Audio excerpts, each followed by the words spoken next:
मी धम्मदर्शी प्राचार्य एन के सावळे धम्म बांधवांनो आपणा सर्वांना क्रांतिकारी जय भीम DPNKS यूट्यूब चॅनलमध्ये आपले स्वागत।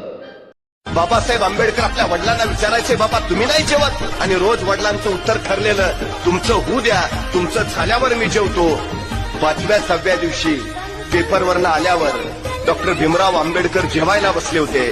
जेवता जेवता अचानक त्यांच्या लक्षात आलं की मी रोज वडिलांना विचारतो तुम्ही नाही जेवणार, आणि ते सांगतात तुमचं झाल्यावर मी जेवतो, पण माझं जेवण झाल्यानंतर टोपलीत भाकरीच शिल्लक राहत नाही, तर माझ्या नंतर माझे वडील मग खातात काय?